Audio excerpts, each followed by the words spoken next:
Secret powers were revealed to me the day I held aloft my magic sword and said, "By the power of Grayskull, I subscribe to Spurs In Focus."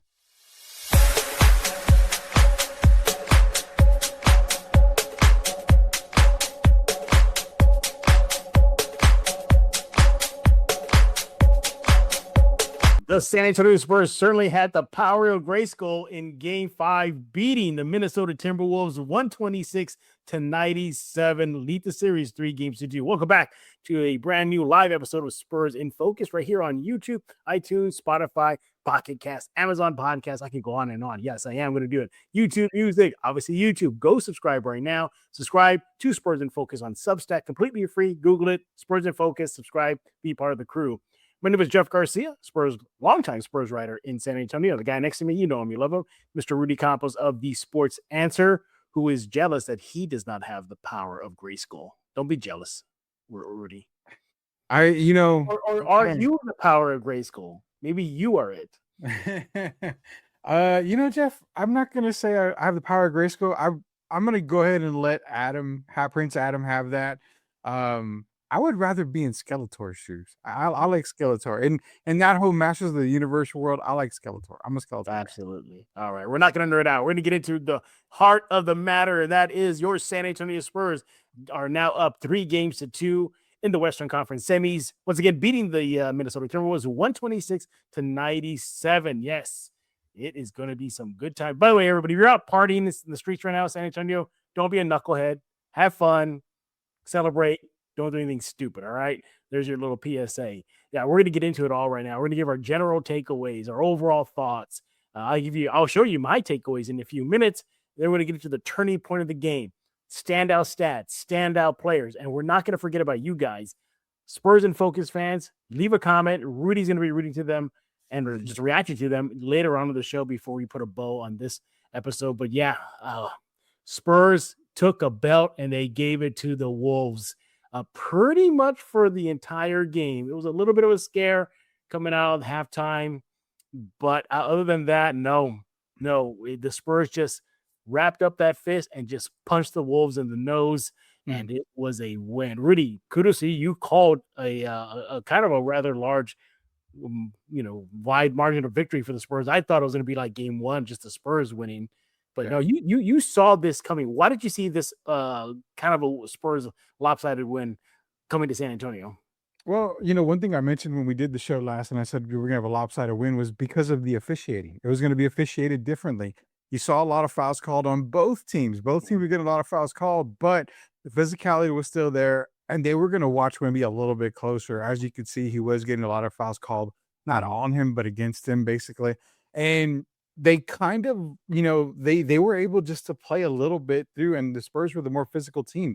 They were able to get to the basket. That's a stat we're going to get to a little while here. But they were just going to be dominant, man. Wemby, when he got thrown out of that game, the weird thing is he wasn't pissed off. He wasn't upset or anything. He was calm about it. And he was like, hey, no worries. You're going to mean to tell me I'm going to get an extra 2.5 quarters of rest before the next game? I'm all for that. So that's why I figured they were going to come out strong. Not only that, the San Antonio crowd has just been electric this entire playoff so far. So yeah, I mean, everything pointed to a lopsided win for San Antonio, and the officiating, like I said, it was going to be called a lot tighter. You notice that, Naz Reid didn't get, he couldn't get away with a lot of stuff. Same thing with Jaden McDaniels. He got into foul. I think he had 5 fouls tonight. So yeah, everything for me pointed to a Spurs lopsided victory, which I didn't expect this kind of lopsided victory, but hey, we'll take it, man. When I say lopsided, it was at one point a 30-point lead for the Spurs. 3-0. You heard that right. Yeah. Overall, what I liked about it is just the Spurs set the tone early, particularly in Wembanyama. 21 points at halftime. I mean, he just really set the tone, coming off a kind of a frantic 48 hours after the elbow hurt around the basketball world. Mitch Johnson, after the game, did say that this was a mature Wemby that he saw out there. This was a all-around player that he saw on the court, not primarily a defender or an offensive guy. That he just showed maturity on the court, especially with everybody abuzz about his elbow and suspensions and should he not have, should he have been, all that stuff. So yeah, right away you knew the Spurs were coming out for business. The other thing too is that, again, another general observation, another Spurs win. Not only was it lopsided, but also holding this team, Minnesota, under 100 points, 97. This is a team loaded with, on paper, firepower from Ant Edwards to McDaniels to Renaz Reed to Julius Randle. But no, they held this team to 38% shooting for the game. Yes, for the game. The Minnesota Timberwolves had no offense, really too much in their bag for the game. Another observation I didn't see, Rudy, was that even though they were coming off that elbow incident and, the Wolves going to be physical or not, they remained physical. They didn't back down. And got dirty, although they called a quick tech on Gobert to start the game. But outside of that, I thought the Minnesota was once again being physical with them, and Wemby responded appropriately. He did not crack, as we saw. He just let his game do the talking. Yeah, and I mean, again, that was kind of a head that just popped. Basically, the volcano was getting ready to erupt. It's already been a few years that he's been physically, assaulted. We'll say basketball term, in the paint and on the court as well. So it kind of came to a head. He threw that elbow, and it was an intent elbow. I mean, everybody could see it was a very intent elbow. And he was able to just let it all out in that one play. Yeah, he got kicked out for the game, but he was going to be in there for game 5. Nobody really felt he was going to be suspended for it. But that's the thing, is that he was able to shake it off. And all season, when you and I have done shows, it's been the same thing. This is a team that when they've come off of a loss, they are never down about it. As you can tell, they were talking about the team in Minnesota that after the loss, they were laughing, they were having a good time, they were relaxed, there was no problem, no pressure, no nothing. This is a very different basketball team compared to a lot of past championship teams, Right? Where we see, hey, we're on a loss and we've got to do this, we've got to do this. These guys take a loss as it was just another day at the office, and they kind of bounce right back. So again, it's funny, regular season, we haven't seen more than a 2-game losing streak for San Antonio, and in these playoffs, every single loss they've bounced back in a massive way. So it's just a great overall team right now for the Spurs. You look at this win and another blowout win for the Spurs, right? That's 2 blowout wins for San Antonio, while Minnesota had to squeak by to get their 2 wins. So, and that was a game even without Wemby. They still had to squeak by and kind of break it open to the bitter end. In the game 4. That tells me on paper and now on court, there's no doubt about it. Really, Spurs are the better team, aren't they? They are. I mean, there's no doubt about it. And it's actually on both ends of the court, man. They are a prolific offensive team. You've got 4 guys at minimum that can put up at least 16 points a night when it comes to Wemby, Fox, Harper, and Castle. Then you get the shooting by Champagne, the right at the moment type of shots where he's knocking down a 3 here and there.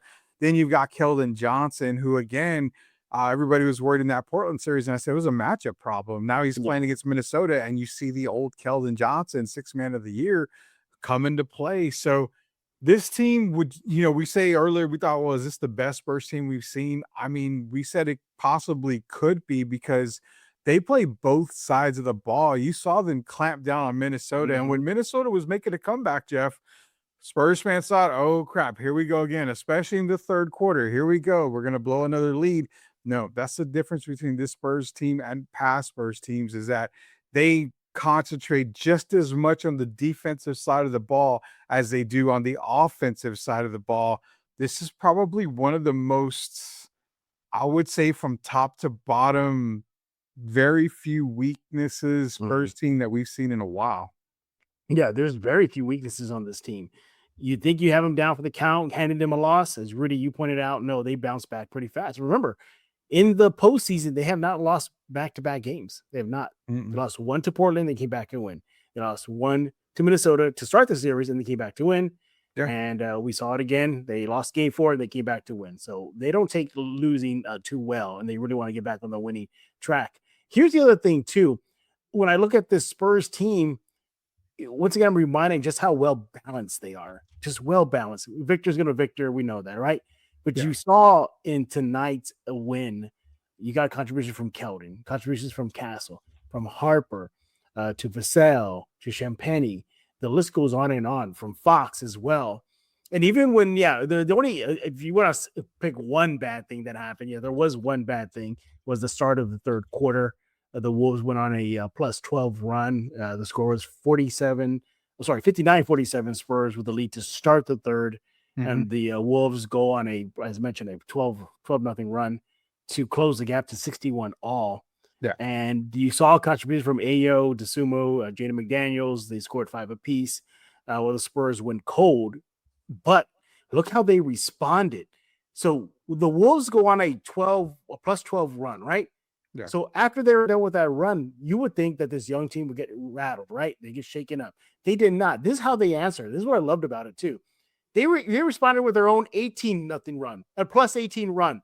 So again, it was 61-61 in the third quarter, and they blow it out to 91-73 to end the quarter. And in that run, when I talk about contributions, Wemby, 3 points, 2 assists, 3 rebounds. Keldon Johnson, 8 points. Steph Castle, 3 for 3, 6 points. Harper, 6 points. Shall I go on? Sure. Yes. The Timberwolves, the defensive eye for the Spurs, they caused Timberwolves 3 turnovers in that run. They go 3 for 12. Spurs defense holds the Timberwolves in that run. So just how balanced they are, not just individually, collectively, and offensively. That was a very, very great response from the Wolves coming out and trying to punch them in the mouth, and they just punched right back. In fact, they even punched harder because that blew out the game for them, Rudy. Yeah, it did. And again, there you could hear all of collective San Antonio just like, oh crap, here we go again. Yeah. Maybe we shouldn't go put gas in our car, so we can't go honking tonight. But no, then the Spurs, they took that punch, and it seems like, I think Tim Gonzalez, a fan of the show, recently said this last game in Minnesota was like a 12-round fight. Mm-hmm. And that's exactly what we saw in this game. We saw that the Spurs were getting punched, but they punched back. They would do, a couple of uppercuts, a couple of jabs, and they would do a couple of combos, and it would just knock Minnesota back off of their pedestal. So the third quarter was the key quarter for both teams. Spurs were able to pull it off. They were able to break away and just run away with the game after that third quarter. But yes, this team, again, it's a very inexperienced team, but that doesn't matter, and that doesn't make a difference all season long. Again, we would have seen it at the beginning of the season or during the season when they would lose one game, lose another game. You finally thought, man, this is where the season's going to turn. They're going to probably go on a 5-game, maybe lose 6 of the next 8. This is going to be bad. Never happened at all, and it still doesn't happen in the playoffs. Every time you doubt this Spurs team, they show you something different. And tonight, Jeff, it felt like the reason why they're one of the best, if not the best defensive teams in the league. They clamped down Minnesota, a team that averages, I think, right around 108, 109, right around that point. So, it was a great win overall for San Antonio. Yeah, the Wolves in the in this series, they average about 104 points per game versus the Spurs. Spurs held them to 97. Which is just tremendous. It's tremendous. You mentioned the defense. You cannot forget about this. Look at the defensive side of what the Spurs did. Offensively, they did enough to win. Yeah, duh. But 11 offensive rebounds to the Wolves 10. 39 defensive rebounds to the Wolves 32. So they won the battle of the boards. Yeah. Blocks, obviously, Spurs. You had a guy named Wemby there. Even Keldon Johnson had a tremendous block on Rudy Gobert. I mean, that thing was just vicious.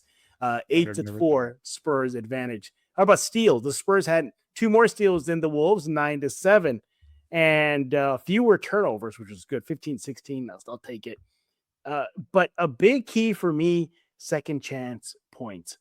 That was the category that the Wolves were just cooking the Spurs throughout the series, and that really was one of the reasons why they were able to come back. Yeah. Well, 12 points, second chance points for the Wolves in Game 5. They averaged 21. Spurs did a better job at controlling that situation for them. So all in all, it just a tremendous, tremendous win for the Spurs. And Minnesota, now they are in a desperate mode now. They have to win the next. They are in a must-win situation. Who said 6 games? This guy, right? Just to remind everybody, I said 6 games. Okay, you did say 6 games, but thank you. We'll go back. We'll revisit that on Friday. Are you still certain about that though? You still feel it? I feel it. I feel like a game 7 is on the way. I called Portland in 5. I called Minnesota in 6. I have no reason to doubt myself. And you know what? For everybody that's followed me and all of my shows in the past, you should never doubt me ever. So yeah, I'm calling 6. Do you run Vegas? Because Vegas always wins. The house always wins. No, I still have a full-time job. So I mean, if I ran Vegas, I wouldn't be working. Yeah, I bet you'd be like Biff in Back to the Future 2 when he had the almanac. You have the almanac, don't you? You son of a bee. You have that almanac, don't you? I will not confirm nor deny that I have that almanac. Sorry. We are talking with Rudy Campos of The Sports Answer. He is on X at The Sports Answer.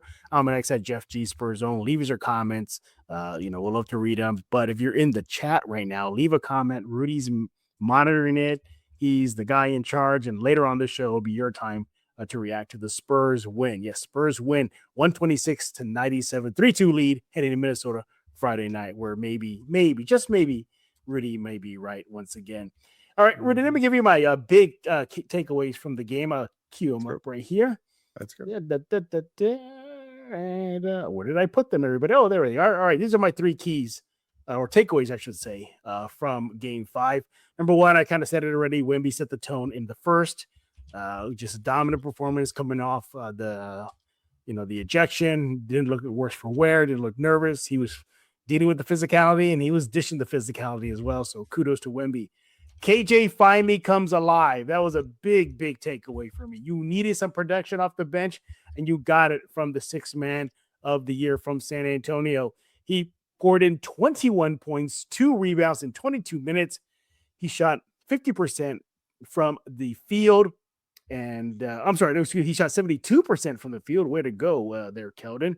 Yeah, 72%, 8 for 11, and connected on 4 or 5 free throw shots. Yeah, just a all-around good game for Mr. Keldon Johnson. He was a plus 17 on the night for the Spurs. And more importantly, he came alive when you needed him. He had 5 points in the fourth quarter, 8 points in the third when the Wolves were trying to claw their way back into the game, and they did. They took a lead, everybody. Yeah, the Wolves took a lead for like a second. More than a bit, but that was it, though. They were like, the Spurs were like Devastator in that GIF, where he's like, ha, ha, ha, ha, no, and just shoots his laser beams at them. Yeah. That's what the Spurs were in that third period. And finally, my big takeaway, but it's actually from the Minnesota side. Ant has no help. He has 0 help. He ain't getting anything from Randall. You're getting bare minimal offensively from Rudy Gobert. McDaniels looked like he could have been that supporting cast for Ant, but he got into foul trouble. Shannon was a non-factor. Connolly was a non-factor. And Ant is starting to look gassed out there. He has 0 help. During the game, somebody asked me, oh, well, you think the Wolves can come back? I said, no, unless just one Wolf comes alive. And that didn't happen. That was a huge takeaway for me. I didn't realize how much Ant is out there on an island by himself, Rudy. I'm going to leave this up here for a little longer. What do you think about my takeaways? Yeah, your takeaways are good. Wemby set the tone in the first quarter, coming off to that, ejection in Game 4. You kind of had a feeling he was going to come in and dominate early, set the tone, as you mentioned. Kind of looked a little not wobbly, but a little off on those first couple of 3-point attempts. Ended up getting fouled on one of them. Hey, when you get to see the ball go through the basket from the free throw line, it actually helps you a whole lot as a shooter. So then after that, everything settled down. He settled in. KJ, I mean, again, man, everybody dogging on Keldon Johnson in the Portland series. Yeah. They're like, relax. It's a matchup thing. Comes back in a big forming Game 5. What does he have? What was he finished with? 20 points is what it was? Keldon, he had 21 points. Yeah, 21 points, 2 rebounds, and 8 for 11 shooting, plus 17. Yeah. I mean, you also could throw in the 2 steals and 1 block. So he kind of did everything tonight for San Antonio, brought the energy, made it tough for the big men down low for the Minnesota Timberwolves. And with no help, I'm going to give you a little pushback here, man. I mean, I've got to give you pushback on one of your takeaways. And Ant does have help. I mean, DeSumo was knocking down some shots to begin the third quarter. It wasn't enough, though. It wasn't enough. No. I know it wasn't enough. He ended up with 16. Rando and Jaden McDaniels both had 17. But it's not so much that Ant doesn't have a whole lot of help. He's had help this entire playoff run already with Denver and against San Antonio previous to this. It's the Spurs defense, Jeff. The Spurs Mhm. defense was on another level, if you can actually believe that. It was on another level tonight, so that's why it felt like he had no help tonight. It's not that he didn't have the help, he just I mean, if he didn't have help, he would have gone easily for 35, 36 tonight. He Yeah. only went for 20 points. So the entire Minnesota team just struggled Yeah. tonight. They went on runs, and it's the NBA. Teams are gonna go on a run Yeah. every single night. It's no, it's a key thing in the NBA. But it's not that they didn't have help. It's just the entire team just sucked tonight. I mean, I'm gonna put it the easiest terms here. They just completely sucked in Minnesota. But I get what you're saying. Maybe somebody else needs to step up for Ant, but they were too worried about foul trouble, man. I mean, Randall was getting, Yeah. key fouls here and there. McDaniels is in foul trouble to start the game. Actually, I think he had 3 fouls in the first half. So it was just an overall bad night for Minnesota. Naz Reid, he was Mhm. really frustrated tonight. Oh, I'm yeah. sure he was frustrated because there was nothing done to Wemby other than an ejection, which I get. But the thing is that the Timberwolves had a really bad night, and it could carry into Game 6. Now, I sure those hope are it your does. those are your takeaways. All right, what do you got? Yeah. I'll give you a couple of my takeaways. And again, my takeaways was the bench. I mean, Mm. you've got Keldon Johnson, who came off the bench, having the 6th man of the year. Dylan Harper, again, didn't go off for 20, but those 12 points were huge 12 points and gives you Mhm. points of the game. Let's go all the way to Carter Bryant, man. I Oh, mean, yeah. he didn't have a great scoring night, 3 points. I mean, he was 1 for 1. That shot was a 3-point attempt, and he made it. But look at the length that he has on Anthony Edwards. He was covering over him Mhm. all night when he played, and that's the thing you want to see from Carter Bryant. I don't need you to be an offensive-minded guy. I don't need you to do this and that. I just need you to bring your defensive presence to a guy like Mhm. Anthony Edwards to make it tough. Make him run around. I don't care if you use 4 or 5 fouls. Just make it extremely tough. Right. For me, one of the takeaways was the bench. Other takeaway was again the guy who doesn't get a lot of love. I don't know why, Jeff. There you go. De'Aaron Fox. I mean, come on, man. He's making key shots. He's getting to the basket.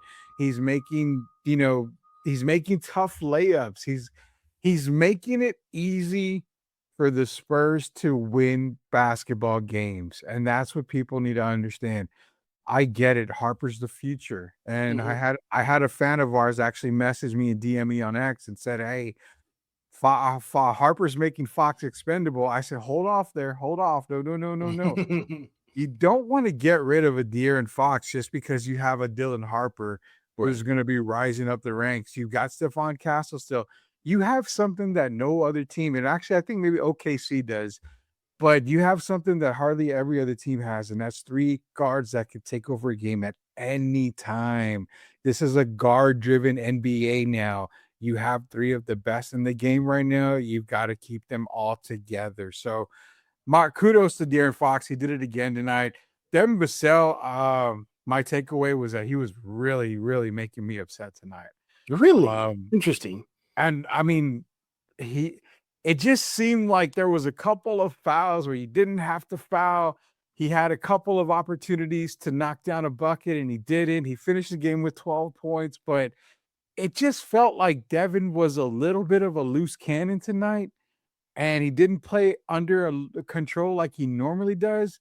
Wasn't a bad thing. I think he was a little overstimulated, we'll put it that Mhm. way. A little excited, in this moment here. Maybe because they were up 20 points and he was just like, I'm having fun with Yeah. this. But again, he kind of worried me a little bit. They're like, why are we doing this, Devin? You gotta relax. You gotta chill. You gotta chill. Those are my takeaways, man. No, I want to go back to your Fox comment here. You look at what he did in tonight's game 5 here. 18 points. That's 1 point more than he's averaging in the series at 17. Okay. Rebounds, 2.8 rebounds average on the series. He had 4 in game 5. He had a little bit more assists, 4.2 for the series, 5 in game 5. And he went 6 for 15 from the field. Now, you're going to love this. Here we go. Let Rudy start popping his collar. All this, he'll slump in this chair like this, putting his hands, man, like this, like Chewy did in the Falcon. Rudy, your guy, De'Aaron Fox, he was a plus 24 tonight. That's it. Plus 24. Telling you. I mean, I don't see the hate. I don't think you want to trade him either. I mean, I believe he was tied for the highest plus minus. Yeah, him and Victor. Yeah, Yeah. him and Victor. I mean, the guy's. It's weird because fans think, well, because you get paid this much money, you're expected to have a good game every single night. And it's like, it's not possible, man. Not every guy has a good game every single night. I mean, I thought you do. no, not even me, Jeff. What? The nights that I have a bad game, it's because I don't try and I don't want to try. What's the point? I'm already the best there is, the best there was. No, there we go. All right. But why try most nights? I mean, you're feeding the ego here. But no. I mean, De'Aaron's. See, the problem is people think De'Aaron's the number 2 guy, but he gets paid as a max guy, so that's why people assume he's a number 2 guy. He's not exactly the number 2 guy. Is there really a number 2 guy on San Antonio? I mean, you can go Victor 1, you can go De'Aaron, you can go Stefan, now you can go Dylan Harper. Yeah. I mean, there's other options, so there's really no Robin. There's a Batman, there's a Nightwing, Tim Drake, and who else do you want to call it, for Batman there. So there's really more options at a second option than people realize. So that's why I kind of get on the De'Aaron Fox thing, bandwagon every now and then. All right, well, there you have it. Your general observations, takeaways from Game 5. Once again, Spurs win 126-97. They have a 3-2 lead in the series. Now, it does shift to Minnesota for Game 6. If there is a Game 7, it will be on Sunday. Hopefully not. But hey, Spurs earned the right to have home court advantage. And there you are. I want to go back to Vassell real quick before I take a break here. Sure. 12 points, yeah, but he was a plus 22 on the night. He was a plus 22. He had a block. He had 2 defensive rebounds, 2 fast break points. He went 40% shooting from the field, 2 assists. So the numbers show that he was still a positive impact. But I think, are you trying to say you just want more out of him? Because even in that pivotal, second half, he poured in 7 points in the second half when the Wolves were trying to spoil him. So, I mean, he did enough. I think he did enough in Game 5. Yeah, I mean, I know we're not supposed to cuss, but I'm not shitting on Devin Vassell. I mean, I'm really not. I'm really not. My thing is that it's like there was a couple of moments where he would get a ticky-tack foul, or he would have an open jumper, and it wouldn't he wouldn't make it. It would be like, come on, Devin, this is stuff. He had 3 shots in a row he missed. I remember that. He had 3 shots in a row. Yeah. So you get what I'm saying. There was like a little bit of frustration, like, okay, these are shots you were making. These are shots that I think a couple of them were even wide open. And I'm like, really, like, this has to go in. You got to get that confidence back. So it's not that we were raining on Devin Vassell, crapping on him or nothing. I'm not doing that. I just think for me, it was almost at the point where, okay, Devin, we may need to get you out of this game and bring in Harper or maybe Keldon, who's having a little bit better of a game, and just kind of go on to the next game from here. But again, not crapping on him. He had a good night. It was plus 22. But again, that's what we talked about last time. The plus or minus, to me, it can kind of seem a little wishy-washy because you can do okay throughout the game, not really make much of an impact, but you're a plus 22 because everybody around you is balling out. You're on the court at that time. So that's what I'm saying. I don't really look too much at the plus or minus a whole lot because it could be a little wishy-washy, but no, Devin had, he had a decent game. I just was more frustrated in certain times of the game with him. All right, well, there you have it. All right, once again, those are our takeaways, general observation of the Game 5 win for your silver and black. We're going to take a quick break, and super quick. And when we get back, we're going to do turning point, the standout stats, standout player, and then finally we get to you guys. Spurs In Focus comments you guys are leaving right now. I see it's very active right now, so keep it coming. All right, we'll be right back in just a few seconds.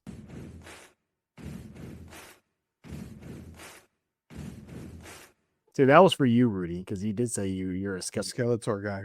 Yeah. By the way, villains guy. Skeletor did pull Evil in, so there's that.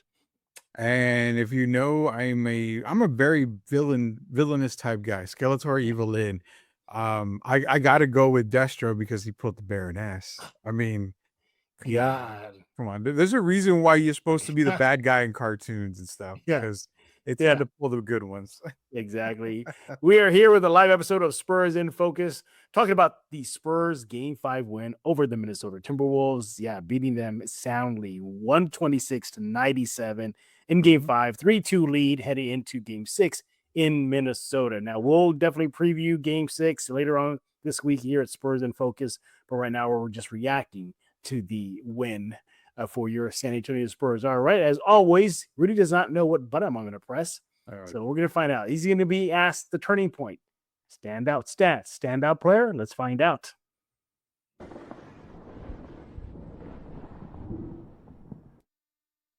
All right. Turning point for me is it's going to be the third quarter, but my turning point is when Minnesota went on that 12-0 run to tie the game in the third quarter. Why is it the turning point? Because then the Spurs said, "Oh, we are back on the court. We're still not in the locker room. Wake up time. We're playing basketball." That turned the game around. Then they went on a run of their own. They never looked back after that.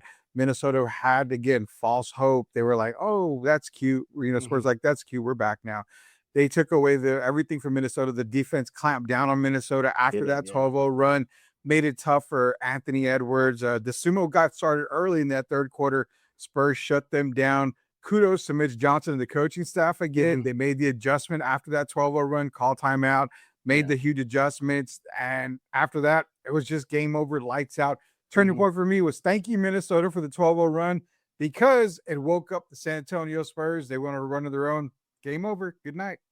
For me, my turning point was the ending of the fourth period. The Wolves did go on a mini run just to put a little bit of a scare in San Antonio. I think around the 5.5 minute mark, the score was 106-91 Spurs, and the Wolves were clawing back. But again, my turning point is how they closed it. They went on a plus 14 run, not 106-91, ended obviously 126-97. In that run, the Spurs go 8 for 11 from the field, while the Wolves go 1 for 9 and 0 for 5 from the three. That was my turning point, just putting the final nail in that coffin for Game 5. All right, what's next for Rudy? Let's find out.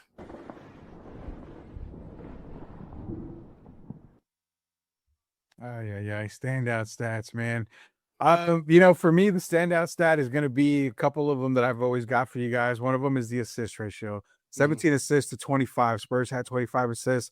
I like that they shared the ball. Again, they've been dominating every single category. But again, with Minnesota clamping down on the defensive side against San Antonio these last few games, it was good to see San Antonio making those extra passes, finding a lot of guys in the paint. Even Victor Wembanyama finding Dylan Harper and a few guys in the paint, making it easier for them to score. So again, passing the rock, making sure that the guys were open, making good passes. That was one of the stats I got. Points in the paint, absolutely obliterated by the San Antonio Spurs, 36-68.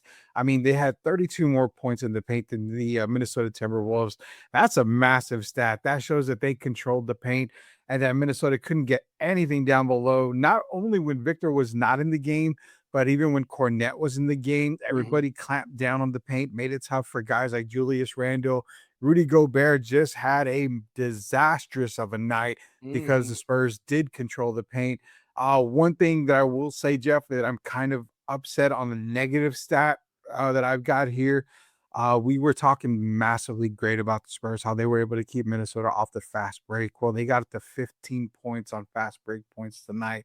Spurs did have 19, but didn't affect them tonight as much as it probably would in other games. But that's something I need to see San Antonio clamp down as well, is continue to get Minnesota less fast break points. Those are my standout stats of the night. I got one standout stat for you guys. It's time of possession, time leading, I should say. The Spurs, again, it's a 48-minute game. They led for 46 minutes and 42 seconds. That's practically the entire, it was near a wire-to-wire win. How long did the Wolves lead? Remember I told you they made that little run to start the third quarter and they took the lead? That little slim lead they had held on for 9 seconds. 9 seconds. And the Spurs just said, nah, you're good, Minnesota. Time to go to sleep. Time for the little cubbies to go into the little den with their mommies. They just a time of possession. My time lead, I should say. My goodness. 46 minutes, a little over 46 minutes. Wolves, they just didn't have a prayer in game 5 against the Spurs. All right. And the final category here, it's obvious.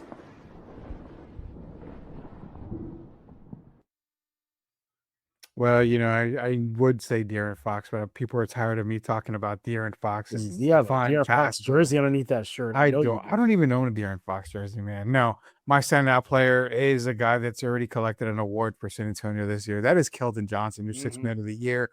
Finally, a really good breakout game for Keldon in his first playoff appearance, and 21 points. He goes for 2 steals, a block, a big block on Rudy Gobert that surprised Rudy. I am It definitely surprised Wimby too. Wimby got pumped off that one. He did get pumped up for the game. Just a great overall performance by Keldon Johnson. Made it difficult for Gobert, for Randall, as well as Naz Reid. Didn't get phased by the physicality. Play physical back against Minnesota. Keldon Johnson, welcome to the NBA playoffs. I hope you continue to put up at least 17, 18 points for the rest of the playoffs, because if you do, I think I'm going to have to get size for my number 6 Spurs ring that we'll be getting this year. Ooh, Rudy's already going out there. Rudy's going out there already. So they got to face a team named the Thunder, but please come on. No, I know. Come on. I knew you were going to react that way. No, Keldon Johnson, yeah, for sure. And what I liked about his performance in Game 5 is, again, what he did in the second half. He had 13 points in the second half. That's where the bulk of his points production came. But it's not just that what he did. Because remember, as I said, the Wolves, they came out storming in the third period. They had a baby small run in the final period to make things a little interesting. But here's Keldon Johnson. He went 3 from 3 from inside the 3-point line. Yeah, he made all his 2-point shots. I actually went 4 for 4 because he also made 1 3-pointer in the second half. He was a plus 20 for the Spurs in the second half. And again, 13 points in that period. And just off the chart shooting. His true shooting percentage in the second half was 112.8. This guy would just keep on fire. 4 fast break points, 1 foul, 1 block, 1 steal. Perfect from the free throw line. Yes, Keldon Johnson definitely deserves the love. For me, I know it's too easy, but I got to go with Victor, not because of the obvious, but because you have a Victor jersey, because you always actually. You know what? I'm looking at a jersey I have right now. No, I own a Steph Castle jersry. I think Victor's paying you under the table to keep saying his name every day. Hey, well, probably my asking price is probably just a drop in the bucket for that guy. But no, you couldn't ignore, not because of the production, which was good, but because of, for me, is how he responded from the elbow incident. Should he have been suspended? Should he not have been suspended? All that swirling around his first ejection, in his career. Also, too, at the worst possible time in the playoffs. We're going to get beast mode, Victor, and we pretty much did. Again, to start the first quarter, 18 points in quarter number 1 from Victor Wembanyama. He was a plus 13 in the opening frame, 6 rebounds, 1 assist in 8 minutes. And at halftime, he had 21 points, 11 rebounds, 2 assists. He was a plus 21 and shot 40% from the 3 line. Doing it all from inside and out. To me, that's why he stands out, because the numbers, we know Victor's going to Victor. We get that, but I just liked how he responded. The Wolves were still physical with him. You saw Randall wrestling with him. You saw DeSumo wrestling with him. It was still the physicality, but he responded well. He kept his cool. He didn't unload again. And that's why he's my standout player, because not only his box score production, but because of how he came out on the mental side and handled everything. And kudos to Victor and your San Antonio Spurs. All right, it's that time of the show where we dive into what you guys are talking about. Rudy's been watching y'all, kind of like that Obi-Wan Kenobi spirit above everybody. Yes, Spurs in Focus fans, you shall leave comments in the comment section. All right, Rudy, what do you got? Yeah, we got a few. We only got a few of them tonight, so not a big deal. That's cool. They're probably out. Hey, if you're out there partying in the streets, just be careful. I'm sure it is. It's saying, let's get it. Chris is back in here. He says, BTA, yeah, if you don't know what that means, you may want to look it up. It's not, I can't really say it. It means belt to ass. That's what it means. Yes. Well, or beat that ass. So we'll go either way. Jacob, Eric, Grady the Market's in here as well. He says, what's up, y'all? Shout out to our Jacob. The Wolves looked like they were tired. Spurs wore them off. See that one there. Good. Yeah, they did. The Wolves do look tired, and especially Ant.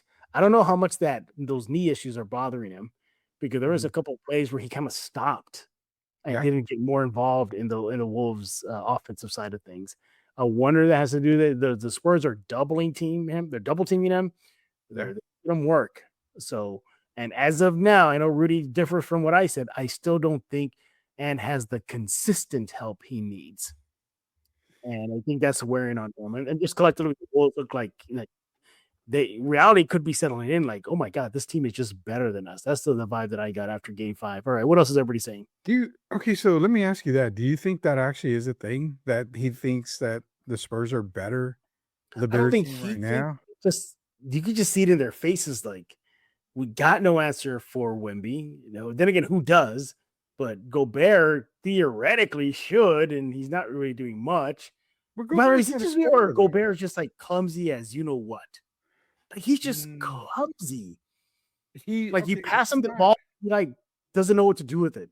He doesn't have very good offensive instincts. I mean, Rudy Gobert is not an offensive threat at all. It never has been. So he's more of a rebounder. He's just more of a defensive presence. He specializes the defense. So Mhm. when you get the ball when he gets the ball in the paint, it's not that he's clumsy. He just doesn't have the offensive skill set Mhm. to know I have to do this. Similar to when Ant told him during the game tonight, he did say, "Hey, when you grab the ball, just kind of Yeah. go up with it." I mean, he tries to do too much. He tries to look cute, and it doesn't really work for him. So I you can't expect a whole lot from Gobert. Now, everybody else around Ant, again, I know what you said earlier when it came to he doesn't have the help. He has the help. It just tonight, everybody, including Anthony Edwards, just was off of their game. Mhm. I think we're taking, if you're looking at it like that, you're probably taking credit away from San Antonio's defense. I Mhm. mean, they were able to clamp down on Minnesota tonight, made it tough because if there was no help, then like I mentioned, Ant would have had, 36, 37 tonight. But everybody had right around that 17 points a game. The Sumo had, I think, 16. Jaden McDaniels and Randall had 17. Nas Reed, I think, had 12. So, I mean, not overall bad scoring by Minnesota. It's just the Spurs were playing so physical and their defense was so on point tonight. I don't think it's not that he didn't have help. I think it's just that they were just a very bad team tonight when it came to Minnesota. But again, And I know I'm not arguing the fact of what you said. And I know you're mentioning about how like he had contributed and had help from others, but it's like negative help though, because you look at Julius Randle. By the way, you're a Wolves fan. And you're probably wondering if you should trade this guy or that cat trade should have ever happened. Cat in the Minnesota uniform right now will look a lot better than Randall. So Randall, 17 points on the night, sure. But he was a minus 22 for the Wolves Yeah. in game 5. He goes 0 for 4 from the 3 line. All right. Didn't really shoot the ball that well, 6 for 17. So I guess, well, not really, 35% shooting. And it just baffles me because he's a big dude and he could, dislodge Wimby out of his position. He can bully a guy like Keldon Johnson. And you saw during the game, even the announcers were saying, like, Julius Randle, you got to get going. Julius Randle, you got to get going. He only had 2 points in the opening frame. And he's like a little bit too little too late in the fourth period. That's where he had the most of his scoring in 9 points. Even then, in the fourth, he was still a -4 for the Wolves. So you got to wonder, would things be different if Cat was in a uniform still and not Julius Randle? I think would it say may be a yes. bit. Yeah, I would say yes. All right. What else is everybody saying? Tim Gonzalez, 75% of whoever wins game 5 Oh, up 3-2 win the I'll take series. that. We'll take that. That's what kind of I'll go back to that. That's why I told you when you mentioned about game 3, I was like, I understand game 3, but I'm more interested in game 5 because if you're 2-2, then game 3 is just kind of a wash. So game 5 to me meant, more than anything between the teams. I thought Jeff was going to give outstanding stats to those two fans who dressed up as alien I costumes. saw that. Yeah, I saw I that. didn't even see that. Wolves got out of the gym Wolves got out of the GM trying to get in Wemby's head, out of the game trying to get in Wemby's head. That is a fact. They really were trying to get into Wemby's head. He kept this cool. Shout out to Mortal Kombat 2, Shaolin Monks as well. Kind of tied in with Wemby there a little bit. He was able to. I might go see the new movie sometime tomorrow or today. I heard it's pretty good. Yeah, I heard it's pretty good. Yeah. They are trying to get in his head. One Piece is in here, says shout out Castle. Only 3 fouls. We always There you go. Yeah. And we didn't even touch on Castle. Yeah, 17 points in the night, 4 rebounds, 6 assists, +4 for the Spurs. And I did really, really good. Although he went scoreless in the first period, but he came alive in the second half with 12 points. Yeah. And yeah, you're right. Yeah, four turnovers though that did hurt, but nevertheless 3 fouls. So shout out Castle. Tim Gonzalez, did Wimby still move from Jamal Crawford on place at what Reggie Miller? Jamal Crawford has been working with Victor Wembanyama the past couple of years, so we will see a little bit of movement there. Yeah, we saw the dream shake. Didn't we see the dream shake? We did. Yeah. We even saw he palmed the ball like he was going to shoot and ended up passing. Oh yeah, I saw that. Again, I'm going to do a whole show on Wemby. I guess I'm going to have to because you're making me feel bad for not calling him a great of all time right now. But I'm late. But Harper leading all bench players in points is huge as a rookie. CV, I'm glad you're here because maybe Jeff can finally give me kudos when I said last show that Harper's going to be a superstar. I never disagree with you with that. I never disagree with you with that. Okay, so let me bring it back. I said he was going to be. You guys are receipts, everybody. He has receipts. A superstar. You think? I say, yeah, he's already. I see what you're saying. Yeah. So not that you didn't believe me, you just kind of said, "Well, why are you calling him a superstar?" Hey, didn't you also call that he should have been the number 1 pick, not Flag? Yeah, Dylan Harper should have been the number 1 pick before the damn draft even happened. My rankings were Harper, Ace Bailey, Cooper Flag, 1, 2, 3. And I never changed it. Dallas, you got Cooper Flag. Congratulations. You got the second, maybe third best player in that draft. San Antonio drafted the one guy that's going to be a force to be reckoned with for years. What do you think about VJ, though? VJ is not that bad. VJ Edgecombe, after the rankings came out, I mean, I probably had him at 4 or 5. I mean, that's who I had. But I mean, Cooper Flag was ball dominant. If you give the same opportunity to Dylan Harper runs away probably unanimously as a rookie of the year. I mean, that's how good he is on another team. So lucky San Antonio was able to get him. Booty Gobert. I've been called Booty 1 or 2 times in my lifetime. Champagne had some great open threes, missed it. Well, high school, they used to nickname me Booty Campos. I thought that was the nickname your wife gives you. Sorry. No. That can't work. She has words that we cannot say. Oh, okay, yeah, that's 4-letter words. Yeah, 4-letter words that she calls me that are very bad.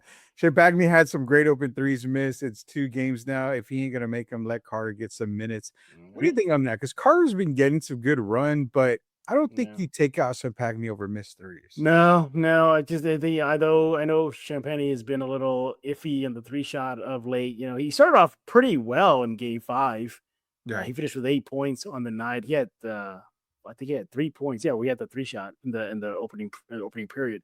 Yeah, but you know, he's still a little more of a legit threat. And I think I like Brian coming off the bench for now. I think that's the perfect spot for him. So I think you stick with Champagne unless the wheels fall off. Other than that, they're all good. I'll tell you, Derek Gervin and I talked earlier about Carter Bryant.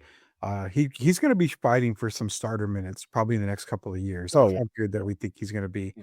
CV's dropping a lot of comments. Love it. What's with DeSumo and Ant-Man getting in Wemby's face before Wemby destroyed the rib? Gamesmanship, that's all it is. Yeah, but you saw the push at the end. I saw it. Yeah, I saw it. But hey, welcome to the playoffs.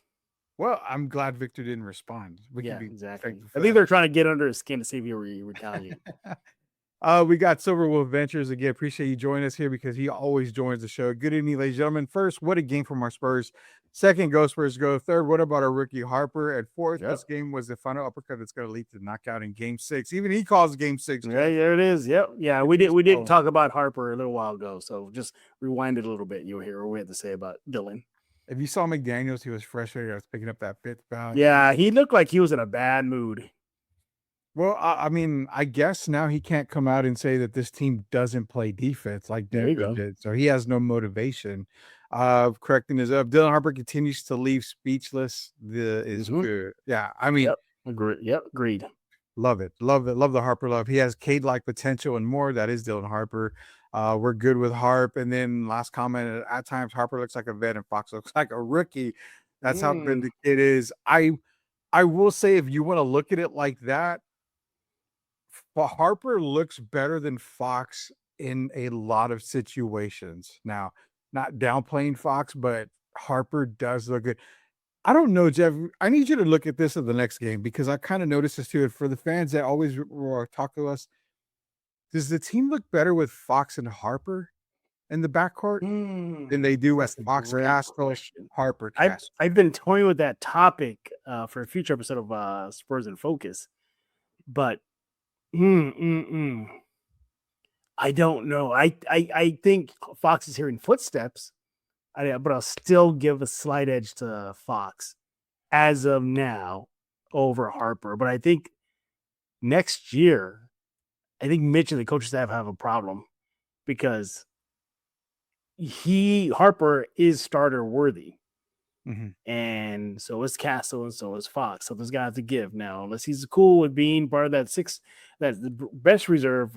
Fox, I think that's the only way, because you don't bench Castle. You can maybe bench Fox, but I don't know if Fox is ready for that. And I don't think the Spurs would do it to him. So this is where it comes into play. You have Fox, you have Harper, you have Castle start. I mean, I'm being dead serious. Those three guys is starting.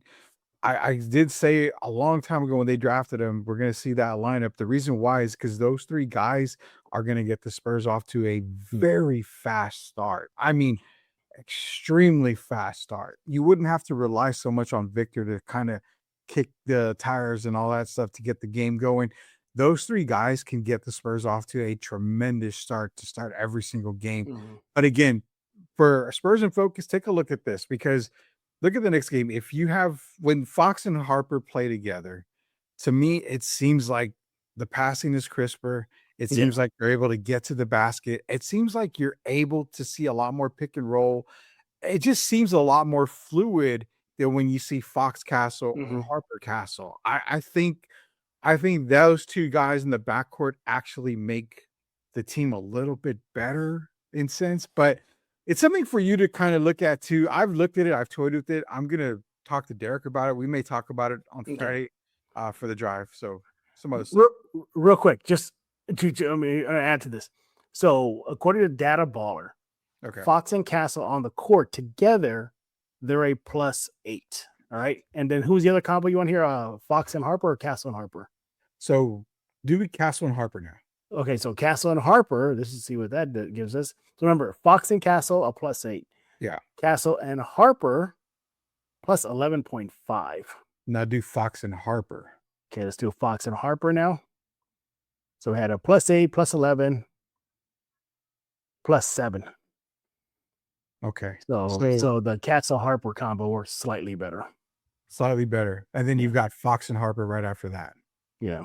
Okay. Yeah. So again, it's relatively close, man. It's relatively close. Yeah. That's why you don't get rid of any of these guards. I mean, that's why you keep them. Look at the thing they got. A lot more comments coming in at time. Okay, so Perry Perez is in here. Yo, clan, if they take Rudy Gobert out of the game for Game 6, do we need to bring Milk Chocolate in, Cornette and Wemby? I'm fine with that. That's a good one. Silver Venture, thanks guys for the great Spurs content. Thank you guys for showing up. Harper, 5 offensive boards. If they take Gobert out of the Game 6, yeah, we got that comment in. That one. I think it's safe to say that if Harper fits in better with the Spurs first unit, and Fox could probably benefit coming off the bench, so he'll get more opportunity to play his game. That's a very conversation they're gonna have to have in the offseason. It's a difficult talk. I think that's a whole episode that we could do. Yeah, that's a tough one. I think they will take pay cuts, stay together. The chemistry is good between them. I think so too. I think Wemby's going to go the route of Tom Brady and Tim Duncan. He's not going to. You think so? You think so? I believe so. I believe he's. I hope so. He's going to get his max deals, but he's also going to get his first max deal. But let's not deny that he's going to get his first max deal.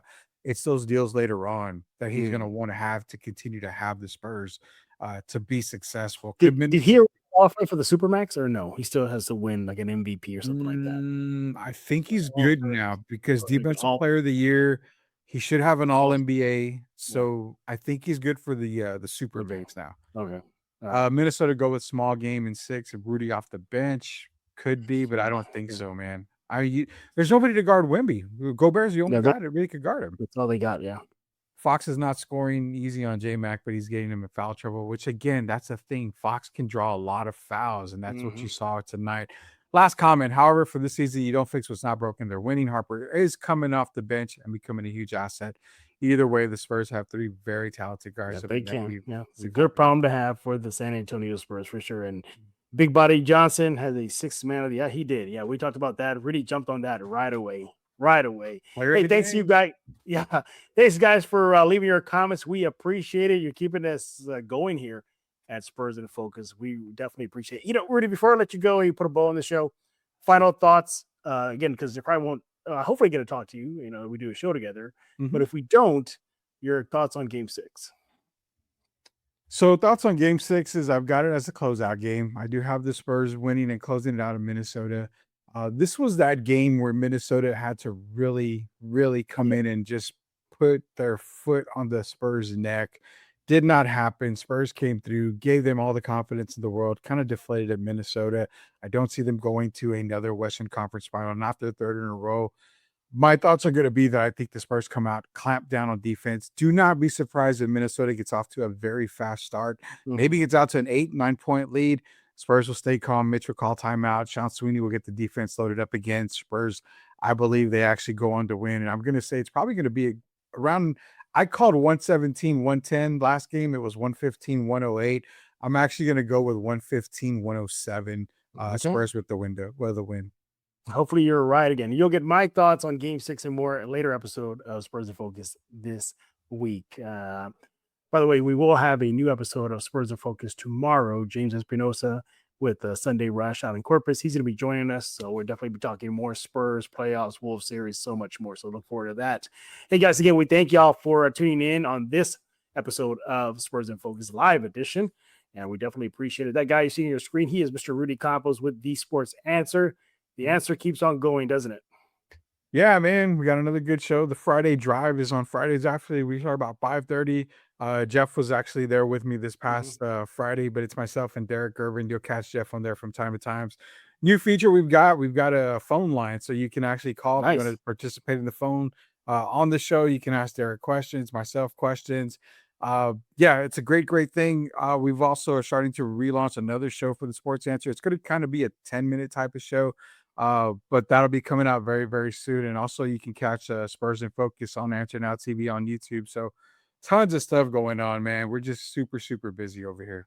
That's why you got to follow him on X at The Sports Answer. Do that right now. Rudy, thank you for your time joining us. Sure. Post game, Spurs win once again, 126-97, 3-2 series lead over Minnesota. Game 6, hopefully a closeout game this Friday in Minnesota. So we'll see if the Spurs can get the job done on the road, and we'll definitely react to that. More than likely, Rudy and I would be live for that Friday night after the game's over. By the way, it's a late game on Friday, so that's a good thing. We don't have to work the next day. We don't have to work the next day. So. I have to work, man. Come on. All right. Well, we'll try to make it short and sweet. Yes. Till next time there, James. Yes, we appreciate it. And for y'all tuning in right now, go subscribe to Spurs in Focus on YouTube, iTunes, Spotify, Pocket Cast, Amazon Podcasts, YouTube Music. Don't forget about the Substack, completely free. Just Google Spurs in Focus Substack, click the link, hit subscribe. You're in. You're part of the crew. So we definitely appreciate it. By the way, make sure that Spurs in Focus is your first and only spot for all things San Antonio Spurs. You want to go to any other show on YouTube or anywhere else. You want to come right here, your first listen, your first watch, every single time you need some Spurs answers. So for Mr. Rudy Campos, I am Jeff Garcia, and now you're in focus with Spurs in Focus.